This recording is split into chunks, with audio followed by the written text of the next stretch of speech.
फक्त या फकड्याला साहेब 1 तास मोकळं सोडा.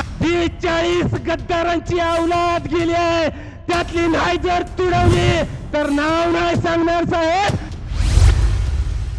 ज्या उद्धव साहेबांनी वर्षानुवर्ष या गद्दारांना सांभाळलं होतं, एकनाथ शिंदे दाढीवर 3दा हात फिरून काय शायनिंग मारतो.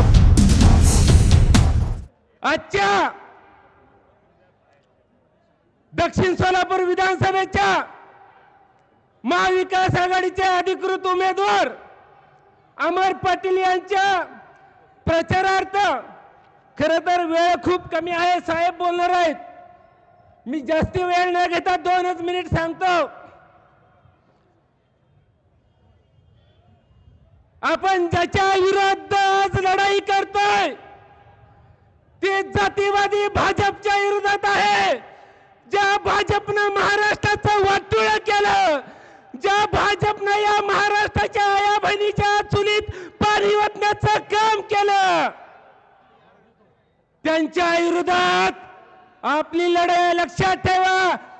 माझ्या सर्व जाती धर्माच्या कार्यकर्त्यांना महिला भगिनींना विनंती आहे, ही लढाई उद्धव साहेबांची नाही, ही लढाई आदित्य साहेबांची नाही, ही लढाई शरदचंद्रजी पवार साहेबांची नाही, ही लढाई राहुल गांधी साहेबांची नाही, तर ही लढाई तुमची आमची आहे. मित्रांनो, या दक्षिण सोलापूरचा आमदार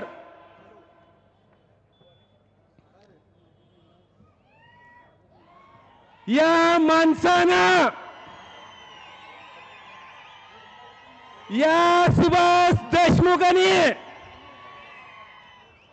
या ठिकाणी आपले सर्वांचे लाडके आमदार रविकांत दादा पाटील यांचंही स्टेजवरती आगमन झालेलं आहे.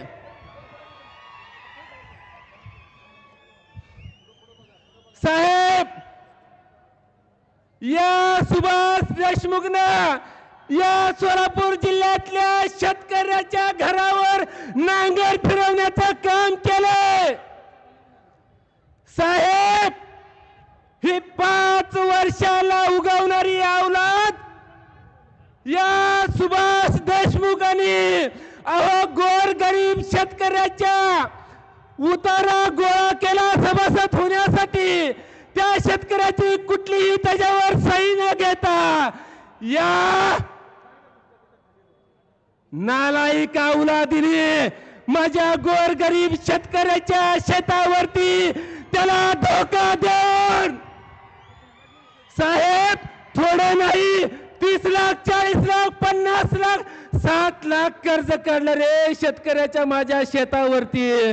साहेब, शेतकरी आत्महत्या करायला हिंडायला लागलाय. साहेब, 19/9/2022 रोजी इथल्या पोलीस कमिशनर SP ला कलेक्टरला ती शेतकरी रडून रडून सांगत होता की सुभाष देशमुखांनी माझ्या घरावर नांगर फिरवला, माझं घरदार उद्ध्वस्त केलं. त्या शेतकऱ्याचा आवाज या मस्तीवान माचखर अधिकाऱ्यांनी देखील ऐकला नाही. पण शेतकऱ्याला माझी विनंती आहे, काळजी करू नका. दक्षिणच्या 500 शेतकऱ्याच्या शेतावरती कितीतरी करोड रुपये त्यांनी पैसे काढलेले आहेत ना या सुभाष देशमुखचं. आणि ज्या शेतकऱ्यांनी ज्या अधिकाऱ्याकडे तक्रार केली होती त्या अधिकाऱ्यांनी तक्रार दाखल करून घेतली नाही. अशा अधिकाऱ्याचा सुभाष देशमुखचा आपली सत्ता आल्यानंतर याचा मुदला सगळं हिशोब घेतल्याशिवाय सोडायचं नाही. अजून एक सांगतो जाता जाता, मी कुणाच्या बापाला भेट नाही, पण स्टेजवर साहेब असल्यामुळे मला उरक्त घ्यावं लागतंय, नाहीतर यांना उचलून आपटलं असतं. आता एवढी मशनरी तापली होती. साहेब, मी अनेक वेळा सांगितलंय आणि अजून पण सांगतो, फक्त या फकड्याला साहेब 1 तास मोकळं सोडा. 40 गद्दारांची औलाद गेली आहे, त्यातली नाही जर तुडवली तर नाव नाही सांगणार साहेब. परत तुमच्याकडे मातुश्रीकडे तोंड धावणार नाही, कुठं तर आत्महत्या करेल. पण ज्या उद्धव साहेबांनी वर्षानुवर्ष या कुत्र्यांना सांभाळलं होतं, या गद्दारांना सांभाळत एकनाथ शिंदे दाढीवर तीनदा हात फिरून काय शायनिंग मारतो, काय तुमची अवकात आहे? अरे तुम्हाला जर उद्धव साहेबांनी सांभाळलं नसतं ना, अरे तुमच्या भागातल्या कुत्र्यांनी देखील तुमच्यावर भुकलं नसतं, ही तुमची अवस्था होती. मी काल एक व्हिडिओ बघितला सोशल मीडियावर. आई टरबूज काय म्हणताय रे? टरबूज म्हणताय मी एक वेळा बिगर लग्नाचं राहील, मी एक वेळा बिगर लग्न. अरे तुझ्या काय म्हणू आता? बिगर लग्न नाही कशाला घेतलं मांडूर बसून?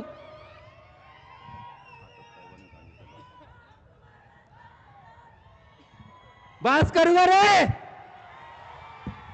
ऐका ऐका माझ्या सगळ्या शिवसैनिकांनो आणि सगळ्या जाती धर्माच्या कार्यकर्त्यांनो, तुम्हाला सांगतोय परत एकदा या महाराष्ट्राचा मुख्यमंत्री उद्धव बाळासाहेब ठाकरे साहेबांना करायचाय आणि ह्या 40 गद्दारांची कातडी सोलून काढायची आहे. ते अजून एक सांगतोय, अमर पाटलाला असं तसं निवडून द्यायचं नाही. त्या सिद्धेश्वर कारखानदाराला पण सांगतोय, अरे तुझ्यासाठी ही अमर पाटील रस्त्यावर उतरला, उद्धव साहेबाचा शिवसैनिक भांडायला उठला, त्या पोलिसांबरोबर त्याने वाद घातला, अरे चिमणी पाडून म्हणून हे आमचा फकड्या मैदानात उतरला, तेव्हा काय बिळात शिपूट घालून बसला होता होय रे? आणि आता तू परिणिती शिंदेचा ऐकून, आता परिणिती शिंदेचा ऐकून आमच्या विरोधात बंडखोरी करताय. याद राखा, उद्धव साहेब ज्याला उभा करू शकतात ना, त्याला पाडू पण शकतात. एवढं बोलून माझे 2 शब्द संपवतो. जय हिंद, जय महाराष्ट्र.